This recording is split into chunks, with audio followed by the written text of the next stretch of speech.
দর্শক শ্রোতা, আপনাদের সবাইকে স্বাগত জানিয়ে শুরু করছি দেশ টেলিভিশনের ব্যবসা বাণিজ্য বিষয়ক নিয়মিত আলোচনা অনুষ্ঠান বিজনেস টাইমস।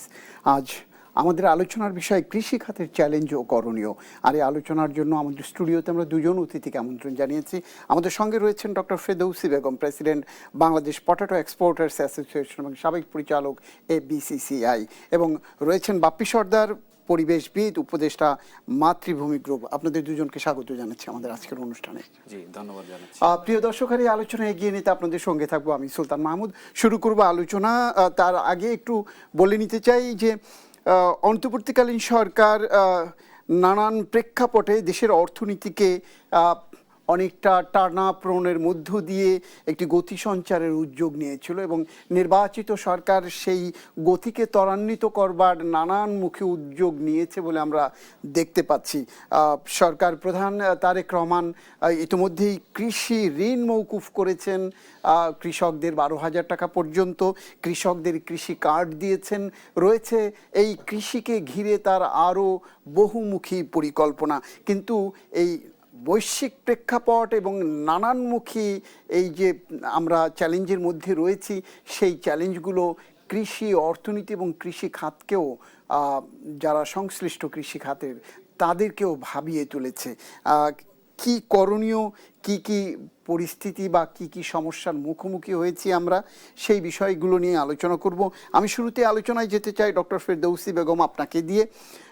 আপনি একটি পণ্য বিষয়ে, বিশেষ করে পটেটো, যেটি আমরা আলু উৎপাদন হয়, দেশে প্রচুর পরিমাণ আলু উৎপাদন হয়ে থাকে এবং আমরা গত 2-3টি মৌসুম ধরে দেখছি যে আমাদের সেই আলু নিয়ে কৃষকরা খুব বড় বিপাকে পড়ছে। শুধু কৃষক নয়, যারা কোল্ড স্টোরেজের মালিক তাদেরকেও নানানমুখী বিপাকে পড়তে হয়েছে। ওভারঅল আমাদের কৃষি খাতের অবস্থাটা কি, আমরা আলুর আলোচনায় যাবার আগে? কৃষি এখনো ভালো অবস্থায় আছে।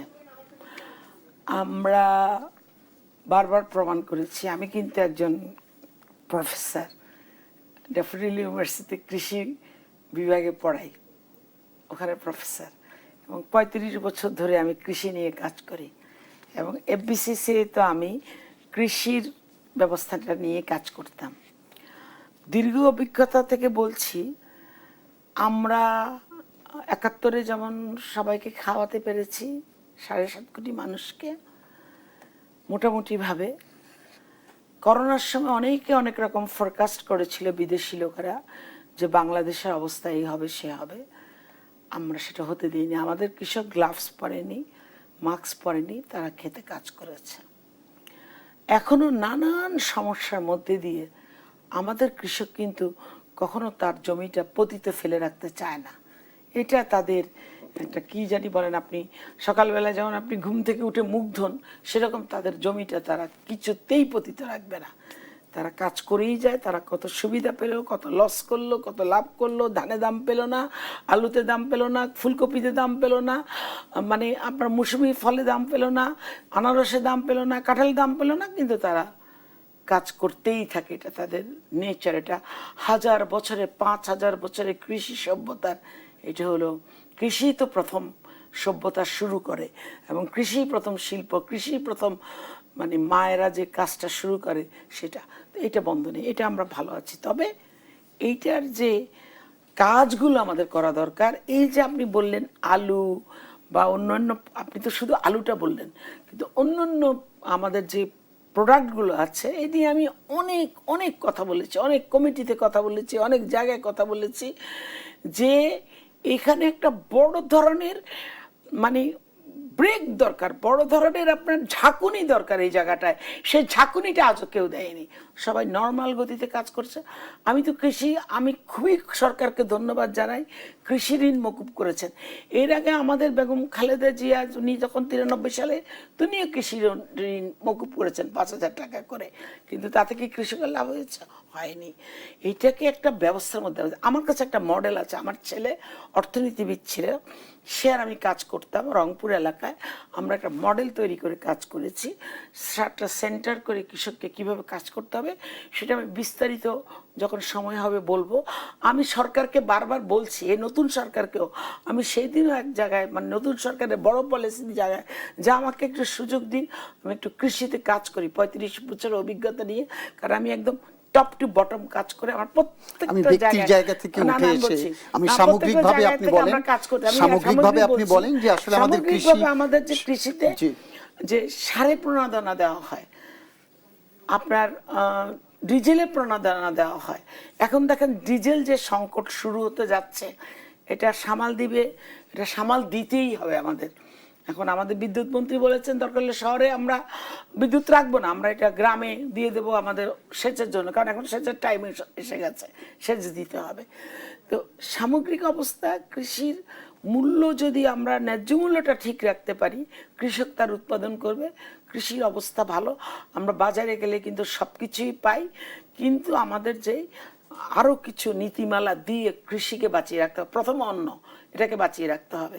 এবং কৃষির যে ডাইভার্সিফিকেশন প্রোডাক্ট, আমাদের এই প্রোডাক্টগুলো আমাদের বিদেশে শুধু কিছু সবজি যায় এথনিক মার্কেটে, আলু যায় রপ্তানি, কিছু একমাত্র মালয়েশিয়াতে আমরা আলু রপ্তানি করি, আর 2-1টা কান্ট্রিতে করি, আমাদের খুব ছোট জায়গা।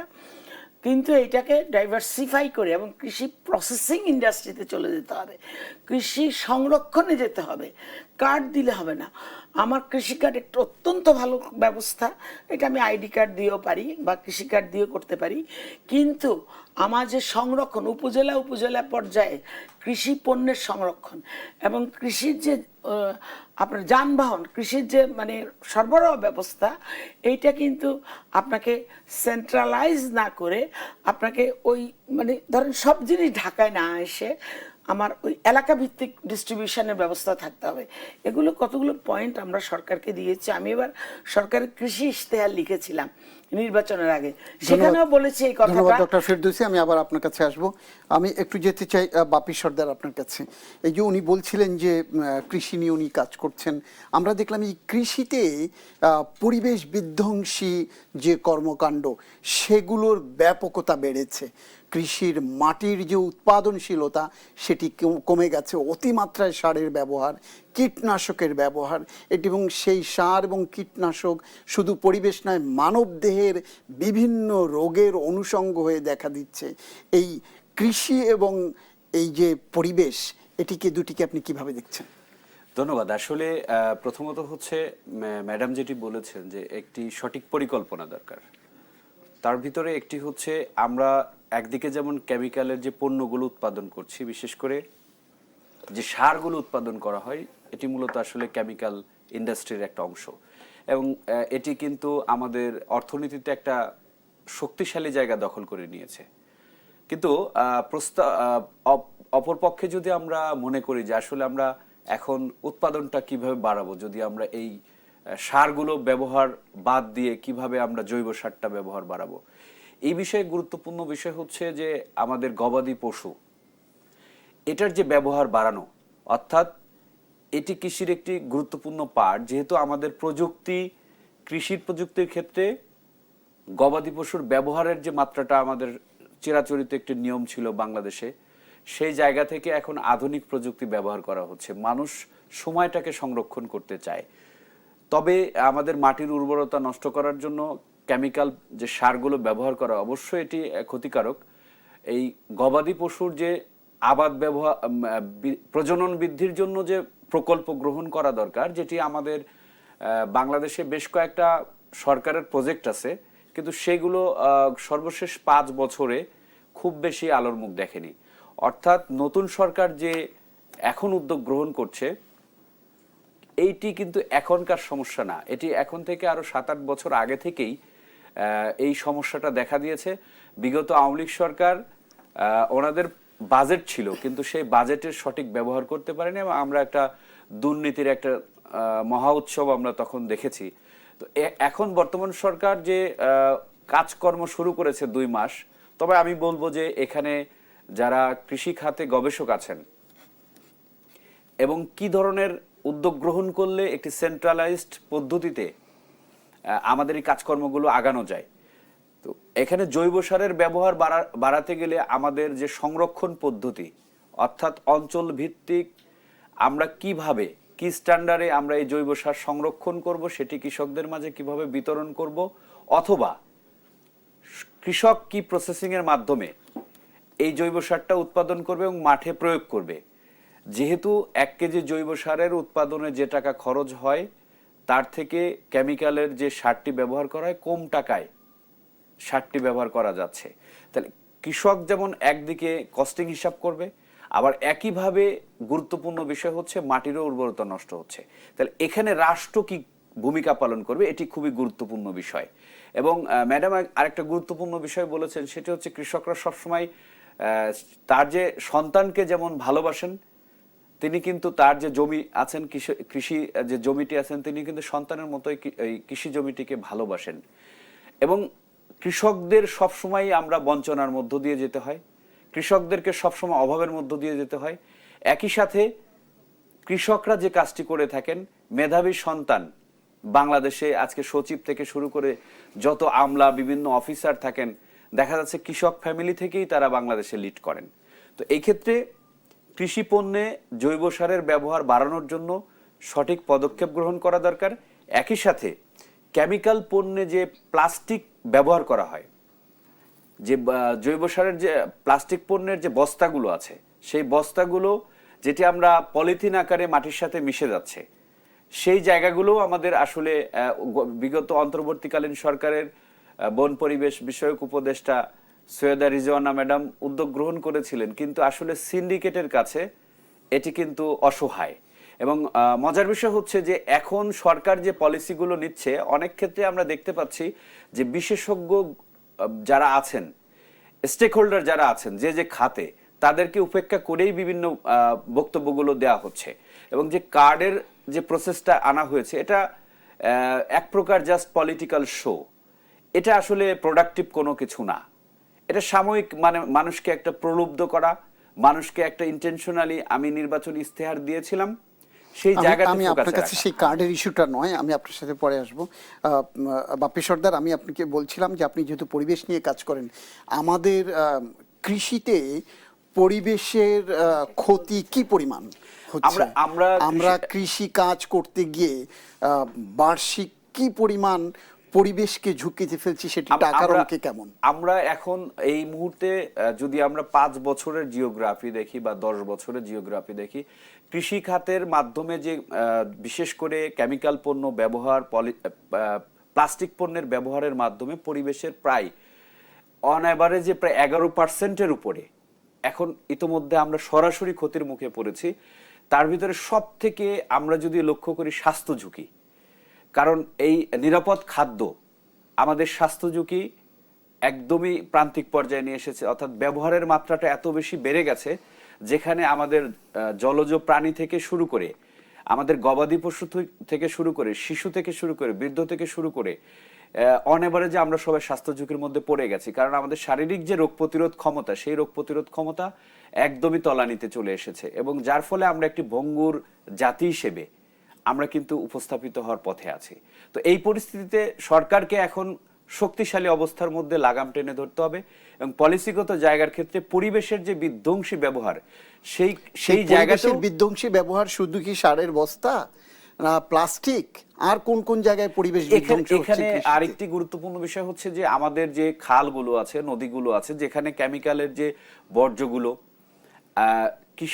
কৃষকরাও যে ইয়েগুলো ব্যবহার করেন, আপনারা কৃষি পণ্যগুলো ব্যবহার করেন, সেখানেও যেহেতু প্রত্যেকটা মাঠের মাঝখান দিয়ে বা পাশ দিয়ে লেক কিন্তু যায়, সেটি আবার নদীতে প্রবাহিত হয়। তো এটি কিন্তু আপনার সরাসরি একটা চেন অফ কমান্ডের মধ্যে জীবচক্রের মধ্য দিয়েই যাচ্ছে। তো এই ক্ষেত্রে দেখা যাচ্ছে যে পুরোটাই একটা সিস্টেম ব্রেক হচ্ছে। একদিকে যেমন কৃষি পণ্য আমরা ক্ষতিগ্রস্ত হচ্ছে, মানুষ ক্ষতিগ্রস্ত হচ্ছে, জলজ প্রাণী ক্ষতিগ্রস্ত হচ্ছে, এবং আমাদের যারা পশু এবং আমাদের আরো অন্যান্য যে সকল প্রাণীগুলো আছে তারাও কিন্তু ক্ষতিগ্রস্ত হচ্ছে। এবং আমরা যদি গাছ কিংবা যেগুলো ব্যাঙ আছে, যারা ক্ষতিকর প্রাণীগুলো খায়, ব্যাঙও কিন্তু এখানে ক্ষতিগ্রস্ত হচ্ছে, ব্যাঙ হারায় যাচ্ছে। তো এটি একটা মানে পুরোটাই আমরা একটা চেন সেটা আমরা ঝুঁকির মধ্যে অলরেডি পড়ে গেছি। যদি আমরা সরাসরি এক কথায় উত্তর দেই যে আসলে কি পরিমাণ আমাদের এই পরিবেশগত ঝুঁকির মধ্যে আছে, আমরা বলবো যে সামগ্রিক অর্থে আমরা পরিবেশগত ঝুঁকির মধ্য দিয়ে যাচ্ছি। ধন্যবাদ। আপনি ডক্টর ফেরদৌসী বেগম কি বলতে চাচ্ছিলেন? হ্যাঁ, আমি একটু বলতে চাচ্ছিলাম যে আসলে সার তো আমি দেবই, সার আমাকে দিতে হবে। আর জৈব সার আমার সেই পরিমাণ তৈরিও হচ্ছে না, সেই পরিমাণ মানে আপনার জৈব সারে আমাদের মানুষকে অ্যাওয়ারও করা হচ্ছে না। কিন্তু অ্যাওয়ারনেস ক্রিয়েশন, কতটুকু দেব কতটুকু দেব না, মাত্রা, এই মাত্রা সম্বন্ধে কৃষকের যে ট্রেনিংটা হওয়া উচিত সেই ট্রেনিংটা নাই। কারা দেবে এই ট্রেনিংটা? আমি বলি, আমাদের একটা প্রজেক্ট আছে 18 সালে 2018-তে করা হয়েছে, গুড এগ্রিকালচার প্র্যাকটিস গ্যাপ। আপনাদের বলতে কাদের? মানে সরকারের হ্যাঁ, গুড এগ্রিকালচার প্র্যাকটিসেস, আমাদের বলতে বাংলাদেশ সরকার, আমরা তো সরকারেরই একটা অংশ। ধন্যবাদ। তো আমি আপনার আমি কাছে একটু আলোচনা বলছি, শুনবো, good তার আগে নেব একটি agriculture বিজ্ঞাপন practice, বিরতি। প্রিয় দর্শক, নিতে হচ্ছে একটি বিজ্ঞাপন বিরতি, ফিরবো আবার অতিথিদের সঙ্গে নিয়ে। সে পর্যন্ত আমাদের সাথেই থাকুন।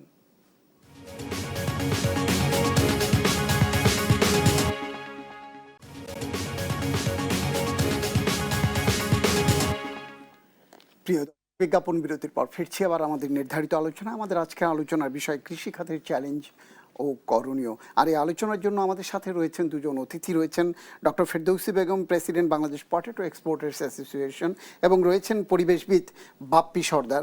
আমি আবার একটু যেতে চাই ডক্টর ফেরদৌসী বেগম, আপনি বলছিলেন যে আমাদের কৃষির অনেক সমস্যা, এই যে আমাদের যে প্রোডাক্ট আমরা যেগুলোকে বলে থাকি, আমরা সাধারণত বলতে দেখি যে বিগত আওয়ামী লীগ সরকারের সময় বারবার বলা হয়েছে যে আমরা খাদ্যে স্বয়ংসম্পূর্ণ, এবং এর পরেও প্রতি বছর বিলিয়ন বিলিয়ন ডলারের কৃষি পণ্য আমাদেরকে আমদানি করতে হয়। যদি স্বয়ংসম্পূর্ণ হয় তাহলে কৃষি পণ্য আমদানি কেন করতে হবে? আবার আপনারাই বলছেন, বিশেষ করে আপনি যে সেক্টর নিয়ে কাজ করেন, যে পণ্যটি নিয়ে কাজ করেন, সেই পটেটো, আলুর চাষিরা আলু চাষ করে এবং সে ন্যায্য মূল্য পায় না। আলু হিমাগারে রেখে শেষ পর্যন্ত হিমাগার মালিকরাও সেটিকে নিয়ে তাদের ওই পণ্য নিয়ে বিপাকে পড়তে হয়। এর কারণটা কি? দেখেন, আলুর যদি গল্পটা বলা হয় তাহলে আমি প্রথমে একটু যেতে চাই, আপনার কাছ থেকে জানতে চাই, যেটি বলা হয় সরকারের পক্ষ থেকে, অতীতের সরকার বলেছে যে আমরা খাদ্যে স্বয়ংসম্পূর্ণ, এরপরও বিলিয়ন বিলিয়ন আমাদের খাদ্যপণ্য আমদানি করতে হয়, কারণটা কি? আমরা 93% বীজ আমদানি করি। প্রথমেই মূল যে কৃষির যে মূল জায়গাটা বীজ, কারণ আমাদের এখানে জমি কম কম বলে বা কোনো একটা বীজে আমরা লং টার্ম, একটা বীজ তৈরি হতে কিন্তু আপনার লং টার্ম সময় লাগে। আমরা যখন জেনেটিক্সে কাজ করি, যখন ব্রিডিং করি, 6 থেকে 7 বছর একটা বীজ তৈরি করতে লাগে, এবং একটা বড় কোম্পানি সাপোর্ট লাগে, বা ধরেন গভর্নমেন্টের একটা বড় সাপোর্ট লাগে, যেটা আমাদের পার্শ্ববর্তী দেশ ভারতে আছে বা থাইল্যান্ডে আছে, তাদের একটা বিশেষ ফান্ড আছে, এটাকে কিংস ফান্ড বলে। ভারতে একটা বিশেষ ওদের একটা ব্যাংক আছে, নবার্ড ব্যাংক, তারা করে। তো এখানে একটা লম্বা সময় আছে, এবং এখানে কৃষকের প্রাকৃতিক দুর্যোগ আছে। যাই এই বীজ তৈরি করতে যাবে সে কিন্তু বা বীজ 6 বছর পরে তৈরি করার পরে এই বীজটা সে বাজারে আনতে গেলে তার বীজ নোটিফিকেশান, সিড নোটিফিকেশান থেকে আরও 2 বছর চলে যাবে। এগুলি করে টোরে একটা বীজ যখন আনবে, এই ইনভেস্টমেন্টটা কেউ করতে পারে চায় না। বাংলাদেশ হলো আমরা গার্মেন্টস ইন্ডাস্ট্রিজে বাইরে থেকে অর্ডার আনবো, কাপড় দিয়ে দেবো, কাপড় হবে, আমরা বাইরে নিয়ে চলে যাব। আমরা এই লং টার্ম ইনভেস্টমেন্ট করি না। আর আমাদের ধানে দেখেন, আমরা কিন্তু বলি যে ধান খাদ্যের সঙ্গে, আমরা কিন্তু প্রতি বছর চাল আমদানি করি, আমরা পেঁয়াজ আমদানি করি, আমরা মশলা আমদানি করি, কারণ অনেক মশলা আমাদের দেশে হয় না। কিছু কিছু জিনিস আমাদের আমদানি করতে হয়। সারা পৃথিবীর সব জিনিস তো আর সব দেশে হয় না, কিছু আমদানি করতে হয়।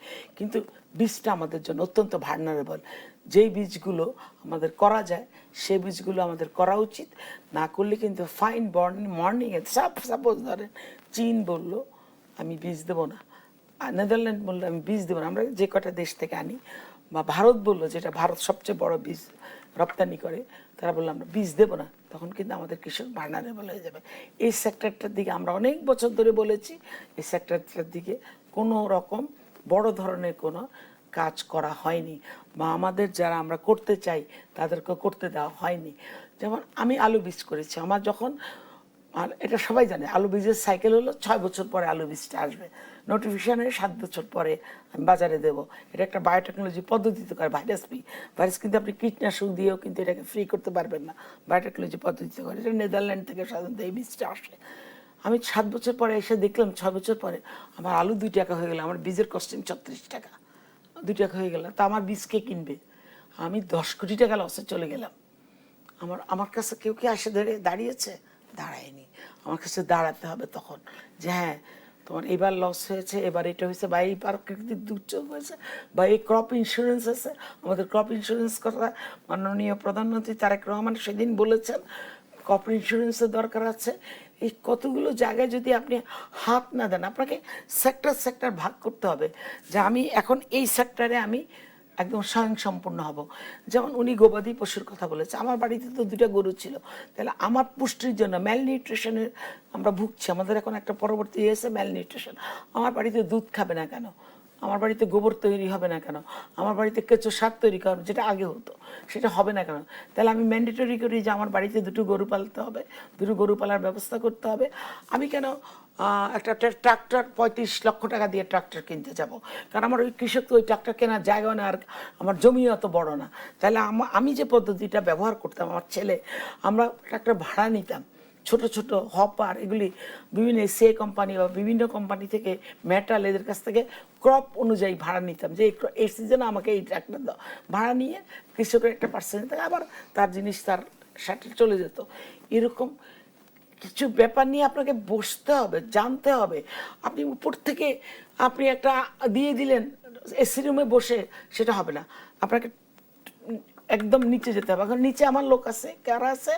আমার কৃষির যে যারা আছে, যে আমাদের কৃষি ডেমনস্ট্রেশনে যারা আছে, এটাকে ডিএই বলে, মানে এগ্রিকালচার ডিপার্টমেন্ট, যেটা একদম মাঠ পর্যায়ে। এখন আমি একেবারেই এখানে আপনি ওপেনলি আমি বলছি, ওনারা বিভিন্ন ব্যবসা বাণিজ্য নিয়ে ব্যস্ত থাকেন ম্যাক্সিমাম টাইমে। ওনারা বিভিন্ন বায়ার কোম্পানি, বিভিন্ন ওই ফার্টিলাইজার কোম্পানি, অমুক কোম্পানি তমুক কোম্পানির ওনারা ওই ব্যবসাটা করেন, কারণ ওনারা অনেক টাকা ঘুষ দিয়ে ঢুকে ওই টাকাটা উদ্ধার করেন। এগুলি আমিও আমার 300 বিঘা জমিতে আলুর বীজ উৎপন্ন হতো, আমি এখন বন্ধ করে দিয়েছি। তো আমি দেখেছি যে আমি যখন ফোন দেই, তখন আমি যদি অন্য টোনে ফোন দিই, তখন আমাকে ভাইরাসের জায়গায়, ভাইরাস কিন্তু কোনো কীটনাশক দিয়ে যায় না, ওইটার জায়গায় আমাকে কীটনাশক বায়ার কোম্পানি পাঠিয়ে দিল। তো কৃষকরা এইভাবে প্রতারিত হয়।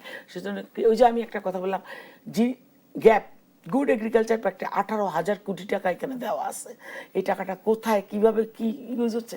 আমরা বলেছি মডেল গ্রাম করে এটা আস্তে আস্তে কৃষকদের ট্রেনিং দেওয়া হোক। কীটনাশক আমি অবশ্যই দেবো, কীটনাশক আমি দেবো, আমি সার দেবো, সার পৃথিবীতেই দেওয়া হয়, কিন্তু আমি কত মাত্রায়, কতটুকু, কি দিলে কি ক্ষতি হবে। আমি কয়েকদিন আগে আমাদের ইউনিভার্সিটিতে আমরা গোলাপ বাগান এখানে একটা ট্রেনিং করিয়েছি কৃষকদের এনে, একটা নাটকও দেখিয়েছে যে বেশি দিলে শরীর খারাপ হবে, ক্যান্সার হবে, কত মাত্রায় দেবে, কত কি দেবে, সেটা তো আমার এডুকেটেড করা উচিত আমার কৃষককে। আমার কৃষক তো এখন বেশি ফলাচ্ছে, আগের দিনের মতো তো নাই। সে আমাকে খাওয়ানোর জন্য, আমার এই 18 কোটি লোককে খাওয়ানোর জন্য সে কিন্তু বেশি সার দিচ্ছে, বেশি আমার মাটির স্বাস্থ্যতা নষ্ট করছে। সেজন্য আমার গ্যাপ, গুড এগ্রিকালচার প্র্যাকটিস করলে যেটা হবে, আপনি গ্লোবালি এক্সপোর্ট করতে পারবেন। কারণ আপনার ওই সার্টিফিকেশনটা দরকার, হালাল সার্টিফিকেশন যেমন দরকার, আইএসও দরকার, যেমন সেরকম গ্যাপ সার্টিফিকেশন দরকার। আমরা এটা নিয়ে কাজ করতে চেয়েছিলাম বিসিএসসিতে, যে আমাদের কি কি জিনিস হলে আমরা এটা ওই পর্যায়ে রয়ে গেছে। আমরা একটা গ্রুপ লন্ডন ট্যুর করলো, লন্ডন ট্যুরে একটা বাজার সার্ভে করলো, কে জানো এটা এইচএসবিসি ব্যাংক, ওরা করে টোরে কী হইলো তারপর আর আমরা জানি না। আমরা অনেক কিছু এরকম শুরু করি, আমাদের বাংলাদেশের একটা স্বভাব আছে, আমরা শুরু করি শেষ করি না, আর যেটা শেষ করি সেটা খুব তাড়াতাড়ি শেষ করি। যেমন আমাদের 71-এর যুদ্ধ আমরা 9 মাসে শেষ করেছি বলে এটা ইম্যাচিউরড হয়ে গেছে, আমি যেটা মনে করি, আমার ভাষ্য। আমি 71-এর যুদ্ধে 9 বছর বয়সে ছিলাম। তো আমার কথা হলো কৃষি ক্ষেত্রে আপনি একটা ধরেন না যে আমি আচ্ছা ধান বীজটা আমি স্বয়ংসম্পূর্ণ হই, আচ্ছা আমি আলু বীজটা আমি স্বয়ংসম্পূর্ণ, এই কয়টার লোককে আমি আমার কাঁঠাল প্রসেসিংটা ঠিক করি, আমি আমার আনারস প্রসেসিংটা ঠিক করি, আমার এত ব্যানানা হয়ে যায়, আমার ব্যানানাটা ঠিক করি। আচ্ছা আমার রংপুর অঞ্চলে আমার আলু, আমার সবজি, সবচেয়ে বেশি সবজি টবজি নস্যের দিই, আমি জানি কোন কোন জোনে হয়, সেই জোনগুলিতে আমি মাল্টিপারপাস কোল্ড স্টোরেজ করে দিই, যেন আমার সারা বছর টমেটোর দাম এক থাকে, আমার সারা বছর আলুর দাম এক থাকে। আর আমি আলুর ব্যাপারে আমি একটু নিরুৎসাহিত করি এখন, যে যে বাবা তোমরা সব জমিতে আলু করো না, যদি এটা তোমরা এই সিজনে করতে চাও আমি ভুট্টায় নিয়ে যাওয়ার ব্যবস্থা করি তাদেরকে, কারণ আমার গবাদি পশুতে হয়, ভুট্টাতে গবাদি পশুর খাওয়া হয়, কিছু করে ভুট্টা, এটা চালু করেছিল বেগম জিয়ার সময়। তো আমি ভুট্টা চাষাবাদে একটু উৎসাহিত করি, ওই সময় একই সময় কিন্তু ভুট্টাও করে, আলুর পরপরই করে। তো আমরা মাল্টিপারপাস কৃষি করি তখন। এই কাজগুলো যখন আমরা করব, আমরা জোন ভাগ করে, আচ্ছা আমার এই জোনে এই জায়গাটা, এই রংপুর জোনটা আমার আলু সবজি এটার জন্য এটা, এই নরসিংদীর এই বেলটা আমার এটার জন্য এটা, আমি তো সেই কৃষি জিওগ্রাফি ওটা কিন্তু আমরা করেছি ম্যাপিং, কোথায় কী হয়, কিন্তু আমরা তো ইমপ্লিমেন্টেশনে নাই। আমরা সব করি, বিশ্বাস করেন ভাই, আমরা সব কিছু করি। বাঙালির মতো এত নীতি, এত কিছু, এত মানে মানে বান্ধব মানে জিনিস, পরিবেশ বান্ধব বলেন, পরিবেশ নিয়ে আমি কাজ করি আজকে প্রায় 2001-এ আমি প্রথম পরিবেশ নিয়ে লিখেছিলাম। তো তখন থেকে কাজ করি, আমি একজন নিগোসিয়েটরও, কিন্তু ইন্টারন্যাশনাল নিগোসিয়েটর। আমি একটু বলি, যেটি বলতে চাচ্ছিলেন যে আমাদের খাতোয়ারি পণ্যগুলোতে এবং পণ্য ভিত্তিক কোন এলাকায় কোন পণ্য হবে সেটিকে নিয়ে গবেষণা এবং সেটি বাস্তবায়ন দরকার। ধন্যবাদ ডক্টর ফেরদৌসী বেগম। আমি আবার আসবো আপনার কাছে, আমি ব্রেকের পর আমি আবার আসবো আপনার কাছে। আমি একটু যেতে চাই বাপ্পি সর্দার। এই যে কথাগুলো উনি বললেন যে আসলে আমাদের যে এলাকায় যে পণ্যগুলো আমরা দেখলাম যে আসলে এই পরিবেশের ক্ষতিও এই যেখানে যে পণ্যের হবে না বা যে সয়েলের সেই ক্ষমতা নাই, সেই জায়গায় অতিমাত্রায় কেমিক্যাল সার ইউজ করা হয়, বা সেখানে যে পরিমাণ পরিবেশ সুরক্ষার দরকার হয়, শুধু কি পরিবেশ, কৃষকের সুরক্ষাও তো হয় না। তো সেই ক্ষেত্রে আপনারা পরিবেশবিদ হিসেবে আপনারা কি চিন্তা করেন সরকারের পক্ষ থেকে? আসলে আমরা যদি লক্ষ্য করি যে এই মুহূর্তে প্রায় 10 বছরে বাংলাদেশে যে কীটনাশক সার ব্যবহার করা হয়েছে প্রায় 1 লক্ষ টনের কাছাকাছি, যেটা বিগত 10 বছরে এই সময় এসে প্রায় 6 গুণের কাছাকাছি ব্যবহারের মাত্রা। এবং আরো রাসায়নিক সার। এবং আরেকটা গুরুত্বপূর্ণ বিষয় হলো যে কৃষকের জন্য ভূগর্ভস্থ পানি যেটি আমাদের কেমিক্যাল সার ব্যবহারের ফলে পাশাপাশি পানির লেয়ারটা অনেক নিচে নেমে যাওয়ার ফলে দেখা যাচ্ছে যে আমাদের মাটির উর্বরতা একদিকে যেমন নষ্ট হচ্ছে, একই সাথে কৃষকদের জন্য যে স্বাস্থ্য সুরক্ষা, মাটির উর্বরতা নষ্ট হওয়ার সাথে সাথে কৃষকদের হাতে এবং পায়ে বিভিন্ন রকম যেহেতু বালাইনাশক সার ব্যবহার করা হয়, কৃষকদের কিন্তু হাতে এবং পায়ে তারা বিভিন্ন রোগে, চর্ম এবং এই ধরনের রোগগুলোতে আক্রান্ত হচ্ছে। আর আরেকটা গুরুত্বপূর্ণ বিষয় হলো যে কৃষকরা যখন সার স্প্রে করে, সেই সার স্প্রে করার সময়ও যে পোশাকটা ব্যবহার করা দরকার সেই পোশাকটাও তারা ব্যবহার করে না। এবং একই সাথে আরেকটা গুরুত্বপূর্ণ বিষয় যে আমাদের কৃষি ব্যাংকের যে ধরনের ঋণ দেওয়া, কৃষকদের জন্য যে প্রণোদনা দেওয়া, বাংলাদেশে যদি আমরা লক্ষ্য করি প্রায় 80% টাকা কর্পোরেট যারা কোম্পানি আছে তাদেরকে কৃষি ঋণ দেওয়া হয়েছে। যেখানে কৃষি ব্যাংক করা হয়েছিল স্বাধীনতার পূর্ববর্তী সময়ে একটি মূলনীতি নিয়ে, সেটা হচ্ছে এই ব্যাংক হবে কৃষকদের, কিন্তু সেই ব্যাংক হয়েছে বর্জুয়াদের। এবং আমরা যদি লক্ষ্য করি বাংলাদেশে এই মুহূর্তে যারা ঋণ খেলাফি রয়েছেন, সেখানে কৃষি ব্যাংকের প্রায় 77% ব্যক্তি আছেন যারা এখানে কর্পোরেট ব্যবসায়ী, যারা ঋণ খেলাপির মধ্যে আছেন, যাদের এই ঋণ সুবিধার মধ্যে আসারই কথা না, তারা এই ঋণ সুবিধার মধ্যে এসেছে। তো এটি আমাদের উন্নয়নের অন্তরায়।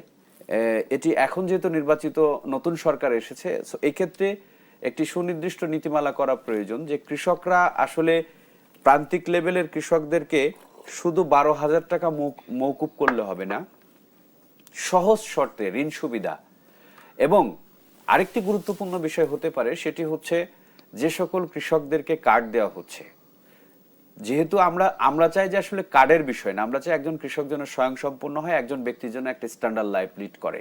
তবুও যেহেতু এই সরকার পলিসিগত জায়গাতে কৃষি কার্ড দিচ্ছে, আমরা আজকের অনুষ্ঠানের মাধ্যমে যেটি বলতে চাই সেটি হচ্ছে একজন কৃষক কত দ্রুত কত সময়ের মধ্যে কি সুবিধার মধ্যে ঋণ সুবিধা পাবে, এবং এটিকে একটা সুনির্দিষ্ট নীতিমালার মধ্যে আনা উচিত। সেটি হচ্ছে যে কৃষকদেরকে কার্ড দেওয়া হচ্ছে, আমরা যদি দলীয় দৃষ্টিকোণ থেকে, বিগত আওয়ামী লীগ সরকার দলীয়করণ করেছিল সব খাতে, তবুও একটা নির্দিষ্ট গোষ্ঠী একটা অর্থনৈতিক সুবিধা পেয়েছিল।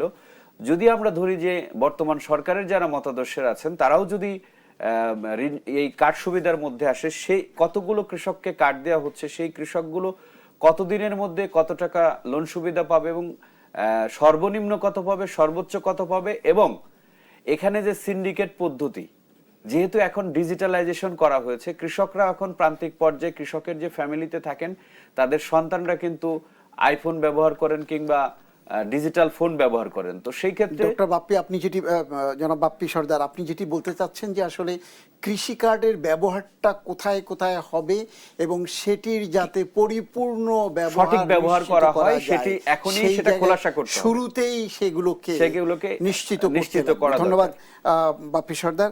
আমরা আবার ফিরবো আলোচনায়। প্রিয় দর্শক, নিতে হচ্ছে আরেকটি বিজ্ঞাপন বিরতি। বিরতির পর ফিরবো আবার আপনাদের সঙ্গে।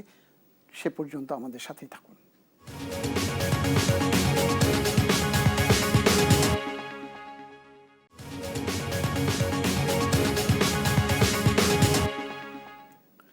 বিজ্ঞাপন বিরতির পর ফিরছি আবার আমাদের নির্ধারিত আলোচনায়। প্রিয় দর্শক, আজকের আলোচনার বিষয় কৃষি খাতের চ্যালেঞ্জ ও করণীয়, এবং আমাদের সাথে রয়েছেন দুজন অতিথি। ইতোমধ্যেই আমরা তাদের সাথে আপনাদের পরিচয় করিয়ে দিয়েছি। আমরা সরাসরি আলোচনায় যেতে চাই ডক্টর ফেরদৌসী বেগম, আপনার কাছে। আপনি দীর্ঘদিন ধরে কৃষির বিভিন্ন উইংয়ে কাজ করছেন, গবেষণায় রয়েছেন এবং নানান প্রেক্ষাপটে কাজ করতে গিয়ে আপনার অভিজ্ঞতা থেকে যদি আমাদেরকে বলেন যে আমাদের যেসব পণ্যগুলো আমরা আমাদের মাটিতে আমাদের কৃষকরা নানান যত্নে নানান চড়াই উতরাই পেরিয়ে করে, কিন্তু দিন শেষে বা ফলন শেষে কৃষকরা সেটির দাম পায় না, এর কারণটা কি? আমরা দেখলাম যে আলু খেতে কৃষক লুটুপুটি খাচ্ছে, পেঁয়াজের ক্ষেত্রে কৃষক হাহাকার কৃষকের। এই যে প্রোডাক্টগুলো, বিশেষ করে আমরা কখনো কখনো পেঁয়াজ আমদানি না হওয়ার কারণে কি পরিমাণ পেঁয়াজ, 200 টাকা 200-250 টাকা পর্যন্ত পেঁয়াজের, কিন্তু সেই পেঁয়াজ ফলিয়েও কৃষক বলছে সে তার ন্যায্য পাওনাটা পাচ্ছে না, সে তার খরচটা তুলতে পারছে না। এর কারণটা কি? আবার একইভাবে আমরা দেখছি ঢাকাতে আমরা এখনও প্রতি কেজি পেঁয়াজ 40-50 টাকা করে আমাদেরকে কিনতে হচ্ছে। একদিকে কৃষক পাচ্ছে না ন্যায্য মূল্য বা খরচ তুলতে পারছে না, অন্যদিকে ভোক্তা পর্যায়ে দাম কমছে না। এর কারণটা কি? এটা আমি আপনাকে একটা কথা বলি। আমি আলু যখন 2 টাকা হয়ে গেল, আমি দেখলাম চাঁপাইনবাবগঞ্জের সীমান্তে, আমি তখন একটা সেরিকালচার নিয়ে কাজ করার জন্য গেছিলাম, আমাদের রাজশাহী সিল্ক যেন কেন পড়ে গেল এটা নিয়ে, দেখি আলুর ট্রাক ঢুকতেছে ওই পার থেকে। ওদের পাড়ে আমি গেছিলাম, ওরাও কিন্তু আলু নিয়ে খুব ঝামেলার সমস্যার মধ্যে আছে, মালদার ওইদিকে আলুর ট্রাক ঢুকছে। আর আমার আলু 2 টাকা, ওইদিকে আলুর ট্রাক কেন ঢুকবে? এটা কে করে? এটা কে করে আপনি আমাকে বলেন? এটাকে আমি করি? তো আমাদের সরকার করে। তো সরকার এই জায়গাগুলো তো ঠিক করতে হবে। আর ওই যে 2 টাকার জায়গা কেন 40 টাকা হয়? ওইখানে আমার ফুলকপি 2 টাকা, এখানে কেন 40 টাকা 60 টাকা ফুলকপি হবে? ওই যে মাঝখানে ওই যে আপনার হয় কি, আমি দেখেছি, আমি নিজে দাঁড়ায় থেকে দেখেছি যে সারাদিন কৃষক জিনিসটা নিয়ে আসে, কেউ নেয় না, নিতে যায় না। ও তো আর স্টোরেজ নাই। আমি যেটা মাল্টিপারপাস কোল্ড স্টোরেজের কথা আপনাকে প্রথমেই বললাম যে প্রতি উপজেলায় আমি চাই, তো ও করে কি বসে থাকে? দিন শেষে সে ওই 2 টাকা দামে দিয়ে দেয়, কারণ তাকে তো আবার এটা এই ভাড়া দিয়ে ফেরত নিয়ে যেতে পারবে না সে। সো মানে তাকে বাধ্য হয়ে এটা দিয়ে দিতে হয়। তারপরে আপনার পথে পথে পথে পথে আমরা এমনও প্রপোজাল দিই, এবার আমরা একটা কাজ করেছি, এটা আমি আপনাকে পরে বলবো, আমরা এমনও প্রপোজাল দিয়েছি যে কৃষি পণ্য যারা ব্যবহার করবে মানে আনবে, সেই ট্রাকগুলি সবুজ করে দেওয়া হোক, বিএডিসি ট্রাক দেওয়া হোক, সাবসিডাইজ ট্রাক দেওয়া হোক, পথে কোথাও আটকায় না সেরকম করা হোক, কোনো ফড়িয়া বা চাঁদা বা 3 হাত যেন ইয়ে না হয় সেটা করা হোক। আর কৃষক যেন ওই পণ্যটা নিয়ে দিন শেষে সন্ধ্যার সময় যেন ওই ইয়েদের কাছে তুলে না দিতে হয়। মানে প্রত্যেকটা এলাকায় পণ্যভিত্তিক সেল সেন্টার থাকতে হবে। হ্যাঁ, সেল সেন্টার থাকতে হবে, বা সেল সেন্টার অথবা সরকার ওটা কেনার ব্যবস্থা করতে হবে, সরকার রাখার ব্যবস্থা করতে হবে। নরসিংদীর বাজারের আশেপাশে আমার কোল্ড স্টোরেজ চাই। আমার যে এখানে ঢাকা যাওয়ার সময় কুমিল্লার যেটা নিমসার বাজারে, ওখানে আমার কোল্ড স্টোরেজ চাই। এরকম প্রত্যেকটা জায়গায় যেগুলো আমার সেন্টার পয়েন্ট, সেখান থেকে আমার কোল্ড স্টোরেজ চাই। আরেকটা জিনিস চাই যে আমার কৃষি পণ্যের প্রসেসিং ইন্ডাস্ট্রি করতে হবে। এই আপনি যেগুলো processing চান, industry- আপনি যেটা বলছিলেন যে আপনি এটি চান, এই সরকার তো এখন করবে না, সারা বিশ্বেই হলো বেসরকারি খাত থেকে এই উদ্যোগগুলো নেওয়া হয়, সরকার তাদেরকে নীতি সহায়তা দেবে, তো সেক্ষেত্রে বেসরকারি উদ্যোক্তারা কেন এই জায়গাগুলোতে না, এগোচ্ছে না? বেসরকারি উদ্যোক্তারা দেখেন আমাদের দেশে আরো একটা চমৎকার ঘটনা ঘটেছে, সেটা হলো আমাদের বড় বড় কোম্পানিরা মুড়িও বেচে, চিড়াও বেচে, আর আমার মুদির দোকানদার যাবে কই, নাড়ুও বেচে। এখানেও তো আমাদের কোনো পলিসি নেই যে ওরা এই ডিপার্টমেন্টাল স্টোর এসিআই বা প্রাণ কি কি বেচবে। এটা তো আমার এখানেও তো আমার একটা আমার সে ছোট মুদির দোকানদাররা কই যাবে, সেটার কিন্তু কোনো ব্যবস্থা নেই। আমরা যা খুশি তা করছি। আর আপনি যেটা প্রশ্নটা করেছেন যে বেসরকারি উদ্যোক্তারা তো শত শত কোটি টাকা একটু আগে উনি বলেছেন নিয়েছেন, নিয়ে কোথায় কি করেছেন আমরা তো জানি না, কিন্তু সরকার প্রতি দেশে কৃষককে বাঁচানোর জন্য সরকারের পলিসি আছে। আপনি যুক্তরাষ্ট্রে যদি গম বেশি হয়, দাম যদি ঠিক করতে না পারে, গম ফেলে দেয় দাম ঠিক করার জন্য যুক্তরাষ্ট্রে। কানাডাতে একই অবস্থা। আমি কানকুনে একটা কৃষি জলবায়ু একটা নেগোসিয়েশন, আমি নেগোসিয়েটার, আমি ইন্টারন্যাশনাল নেগোসিয়েটার, তো মানে পরিবেশের উপরে। তো আমি ওখানে গেলাম, দেখি আমার যে চেয়ারম্যান আসবেন, আমি একটা পেপার পড়বো, চেয়ারম্যান আসছেন, উনি একদম মানে হন্তদন্ত হয়ে 5 মিনিট দেরি করে ঢুকলেন। কি উনি কানাডা থেকে হেলিকপ্টারে করছে, উনি একজন কৃষক, উনি ওখানে একটা মার্সিডিজ চালালেন, আমি পরে ওনার সমুদ্র সৈকতে ওনার সাথে ওনাকে ওই সহায়তাটা দেওয়া। আমি আরেকটা ছোট্ট উদাহরণ দিই, আমাদের ধরেন ঝিকরগাছায় ওখানে গদখালিতে আমাদের হয়, ফুল হয়, তো ফুলের টিস্যু কালচার করতে হয়, কিন্তু আমাদের বাংলাদেশে কোনো মানে আমরা কোনো গ্রিন হাউস করতে পারি না, কারণ এত বিদ্যুতের কস্ট। আমি একটা করে বন্ধ করে দিয়েছি। তো আমি টিস্যু কালচার করা ছাড়া কিন্তু আপনি আবার ওইটা করতেও পারবেন না। তো আমি চারা করে পরে এটা বন্ধ। কিন্তু সরকার করলো কি, এটা পুনে থেকে আসে, পুনে কেএফ বায়োটেক থেকে আসে। ওরা করলো কি, ইন্ডিয়ান গভর্নমেন্ট করলো কি, ওই কেএফ বায়োটেক থেকে আসে যদি সরাসরি না বিক্রি করতে পারে, আজকে ধরেন পোর্ট বন্ধ দিতে পারলো না, তখন ওরা ওই জায়গাগুলিতে গ্রিন হাউস করে দিয়েছে। বেনাপোল পার হইলে আপনি দেখবেন অনেকগুলি গ্রিন হাউস সরকারি সহায়তা দিয়েছে, কৃষক শুধু জমি দিছে এবং ওদের কারেন্ট বিল দিতে হয় না, আপনি খোঁজ নিয়ে দেখতে পারেন। তা আমি কি করব, আমি একটা কারেন্টের জন্য আমি একটা ছোট গ্রিন হাউস 600 স্কোয়ার ফিট করে আমি পারি নাই, আমি আমার বেনানার চারা করে সাপ্লাই দিতে পারি নাই, আমি আমার ওই রোগমুক্ত বেনানার চারা আমি জারবেরা সাপ্লাই দিতে পারি না, আমাকে জারবেরাটাও পুনা থেকে আনতে হয়। আমার এই ফুলের ব্যবসা সেও কিন্তু নির্ভরশীল ওই ইন্ডিয়ার উপরে অথবা কুম্বিং এর উপরে। আপনার সরকারের এখন উচিত, আমাদের বৈদেশিক মুদ্রার কমে গেছে, আমি লাক্সারিয়াস জিনিস আনবো না, আমাকে কিন্তু এই কুম্বিং থেকে দামি দামি লিলি ফুল দেখবেন বনানী দোকানগুলিতে, এগুলি আমি আনতেছি। হ্যাঁ, আর আপনি আরেকটা জিনিস বলেছেন পেঁয়াজের দাম, আপনি যদি পেঁয়াজ রাখার ব্যবস্থাটা করতেন, ওই যে আর যদি পেঁয়াজ বাইরে থেকে আনতে না দিতেন, আমারগুলি আগে শেষ হোক না ভাই, আমারগুলি রাখার ব্যবস্থা হোক না। আমি মেহেরপুরে কাজ করতে গেছি আপনার আমাদের যে আম্রকাননের গাছগুলি মরে যাচ্ছে, 111টা গাছ, 1101টা গাছ ছিল, মরে যাচ্ছে গাছগুলিতে। আমি ওটার উপর কাজ করতে গেছিলাম, নিজ উদ্যোগেই গেছিলাম যে দেখি কি করা যায়। তখন দেখি পথের মধ্যে পেঁয়াজ দিয়ে ফেলে দিচ্ছে। তা আপনার লোক কই, আপনার ডিএল লোক কই, আপনার সরকারের লোক কই, তার এই পেঁয়াজটা কিনে রাখুন, ওরা কিনে ফেলে দেখ। পেঁয়াজ সংরক্ষণের কোনো সব কিছু সেটা কি বাংলাদেশে আছে? নাই, এখন পর্যন্ত নাই। কেন করছেন না আপনি হাজার হাজার কোটি টাকা এইদিকে সেদিকে ওইটা সেটা নষ্ট করছেন। আপনাকে সবার আগে শিক্ষার আগে, আমি মনে করি শিক্ষার আগে কৃষিকে আগে আপনাকে সাপোর্ট দিতে হবে, কারণ আপনি খাইলে না শিক্ষিত হবেন, আপনাকে খাইতে হবে। যেটা 47-এর পরে ইন্ডিয়া করেছিল, তারা ভারত করেছে কি 47-এর পরে শিক্ষা, ওরা তো আগেই শিক্ষা আগায় ছিল, তারা আগেই মুসলমানদের আগেই শিক্ষা করেছে, কিন্তু 47-এর পরে তারা শিক্ষাকে বাদ দিয়া কৃষিতে আগে আসছে। সেই জন্য আপনি আমার হোমগ্রোন প্রোডাক্টগুলোর নিশ্চয়তা দিতে লাগবে, উৎপাদন, বিপণন এবং এটা সংরক্ষণে গুরুত্ব দিতে লাগবে, ডাইভার্সিফাইড ব্যবহার এবং ডাইভার্সিফিকেশন করার জন্য প্রসেসিং ইন্ডাস্ট্রি। আপনি থাইল্যান্ডে দেখেন আমের পর্যন্ত ড্রাই পাওয়া যায়, অতিরিক্ত উৎপাদন হলে যাতে আমরা বাইরে রপ্তানি করতে পারি, এটা বাজার সৃষ্টি করতে হবে। ধন্যবাদ ডক্টর ফেরদৌসী বেগম। আমি শেষ করব বাপ্পি সরদার আপনাকে দিয়ে। আপনি কি মনে করছেন এই মুহূর্তে সরকারের চ্যালেঞ্জ কি কৃষিতে এবং করণীয় কি, যদি সংক্ষেপে বলেন? সংক্ষেপে যদি বলি এক কথায়, সেটা হচ্ছে যে আমি প্রথম যে পরামর্শটি দিব সেটা হচ্ছে কৃষি খাতে যারা স্টেক হোল্ডার আছেন, বেসরকারিভাবে গবেষক এবং পাশাপাশি হচ্ছে যারা কৃষি খাত নিয়ে বিভিন্ন সংগঠন যারা কাজ করেন তাদেরকে কৃষি মন্ত্রণালয়ের যিনি মাননীয় মন্ত্রী আছেন প্রতি মাসে একবার করে বৈঠক করা উচিত। পাশাপাশি কৃষকদেরকে সহজ শর্তে যে ঋণ সুবিধা, সেই ঋণ সুবিধাটা নিশ্চিত করা উচিত এবং কৃষিতে যারা বিনিয়োগ করতে চায়, বিদেশি যারা বিনিয়োগকারী আছেন, সেই বিনিয়োগকারী বাংলাদেশে টেনে আনার জন্য বিনিয়োগ যে পলিসি আছে সেই পলিসিগত জায়গায় আপনার খুবই শিথিল করা উচিত। আর আরেকটি গুরুত্বপূর্ণ বিষয় সেটি হচ্ছে যে কৃষকদের যে ল করা আছে, আইন, সেই আইনের বিভিন্ন ফাঁকফোকর আছে, যে ফাঁকফোকরের কারণে যারা অতিরিক্ত মুনাফাধারী কিংবা অথবা ইন্ডাস্ট্রির মালিক তারা এই সুবিধাগুলো নিয়ে থাকেন, যেহেতু তাদের ক্যাপিটালটা বেশি। সেই আইনের ফাঁকফোকরটা বন্ধ করতে লাগবে।